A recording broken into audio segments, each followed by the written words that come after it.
అందరికీ షలోం. ప్రార్థన చేసుకుందాం. మహాగణుడ, మహోన్నతుడ, సర్వాధికారి, సర్వసృష్టికర్త, నిన్న నేడు నిరంతర ఏకరీతి గల తండ్రి, మీ ఘనమైన నామమునకు స్తుతులు స్తోత్రాలు చెల్లించుకుంటాం తండ్రి. ఈ ఉదయకాల సమయంలో నీ వాక్యమును ధ్యానించగలిగే శక్తిని, బలమును మాకు అనుగ్రహించి తండ్రి, మమ్మల్ని సజీవ లెక్కలో ఉంచిన విధానం బట్టి మీకు వేలాది స్తుతులు స్తోత్రాలు చెల్లించుకుంటున్నాం తండ్రి. మరి అనుదిన వాక్య ధ్యానము మేము యోబు గ్రంథమును ధ్యానించుచుండగా ఆ గ్రంథంలో ఉన్నటువంటి తండ్రి మేము నేర్చుకోవలసిన విషయాలను మాకు నేర్పించి మమ్మల్ని బలపరచి నీ నీతి న్యాయముల మార్గములలో నడుచున్నట్లుగా మాకు సహాయం చేయమని ఈ మా మనలో మా రక్షకుడి విమోచకుడు యెషువా మెస్సీయ నామమున అడిగి పొందుకుంటున్నాం తండ్రి. ఆమేన్. యోబు గ్రంథము 8వ అధ్యాయంలో షూహీయుడగు బిల్దదు యోబుతో ఇట్లా అంటున్నట్లుగా మనం చూస్తూ ఉన్నాం. ఎందుకు నీవు ఉట్టి మాటలు మాట్లాడుచున్నావు?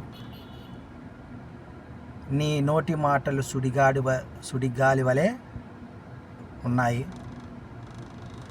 ఎలోహిం న్యాయవిధిని రద్దుపరుచునా? సర్వశక్తిమంతుడు ఎలోహిం న్యాయమును రద్దుపరచునా? నీ కుమారులు నీ కుమార్తెలు యావే దృష్టికి పాపము చేసిరేమో, అందుకే వారిని అర్పించాడేమో. జాగ్రత్తగా ఎలోహిం వారిని జాగ్రత్తగా వెతికిన ఎడల, సర్వశక్తుని బ్రతిమాలుకున్న ఎడల నీవు పవిత్రుడవై యథార్థవర్తనుడవై నిశ్చయముగా ఆయనని యందు శ్రద్ధ నిలిపి నీ నీతికి తగినట్లుగా నీ వాస స్థలమును వర్ధిల్లింపచేయును అన్న మాటను జ్ఞాపకం చేస్తున్నట్లుగా చూస్తూ ఉన్నా. నీ స్థితి కొద్దిగా ఉండినను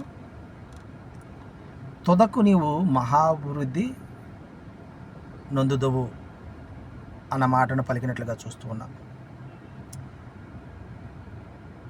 భూమి మీద మన దినములు నీడవలే ఉన్నాయనే విషయాన్ని కూడా జ్ఞాపకం చేస్తూ ఉన్నాడు.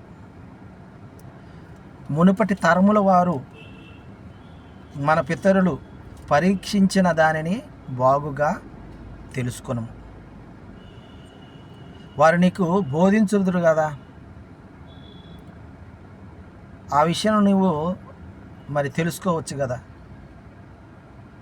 వారు తను అనుభవించున్నటువంటి అనుభవం బట్టి మాట్లాడేదారు. బురద లేకుండా జమ్ము పెరుగున, నీళ్లు లేకుండా రెల్లు మొలచున. అయితే ఇవి ఊరకనే పచ్చగా పెరుగుతాయి కానీ త్వరగానే వాడిపోతాయనే విషయాన్ని మరి బిల్దదు యోబుకు తెలియజేస్తూ ఉన్నట్లుగా చూస్తూ ఉన్నా. ఎలోహిం వారిని మరచువారు వాళ్ళ గతి ఇట్లనే ఉంటుంది. ఈ జమ్ము వలె, ఈ యొక్క రెల్లు వలె ఉంటుంది అని జ్ఞాపకం చేస్తూ ఉన్నాడు. కాబట్టి నీవు ఎలోహిం వారిని ఆనుకునే ఎడల ఆయన నీ నివాస స్థలమును మరి స్థిరపరుస్తాడు, నీకు సహాయం చేస్తాడు, సంతోషకరమైన గతి నీకు కలుగుతుంది అని జ్ఞాపకం చేస్తూ ఉన్నాడు. ఎలోహిం వారు యథార్థవర్తులను త్రోసి వేయడు. ఆయన దుష్కాయము చేయు వారిని నిలువ పెట్టడు. నిన్ను పగపట్టువారు అవమాన భరితులు అగుదురు. దుష్టుల గుడారము ఇక నిలవక పోవును. కాబట్టి నీ నోటి మాటను నీవు జాగ్రత్తగా కాపాడుకో. అప్పుడు ప్రహర్షముతో నీ పెదవులను నింపును అనే మాటలను యోబుకు తెలియజేస్తూ ఉన్నట్లుగా చూస్తూ ఉన్నాం.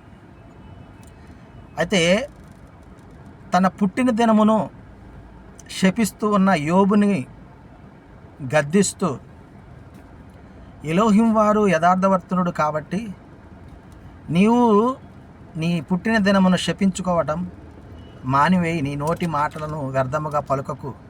నీవు నీ పిల్లలు యథార్థవర్తులైతే, నీతివంతులైతే ఆయన నీ చేయి విడవడు అనే విషయాన్ని మరి ప్రియ విశ్వాసులారా ఈ దినమున జ్ఞాపకం చేస్తూ ఉన్నాడు.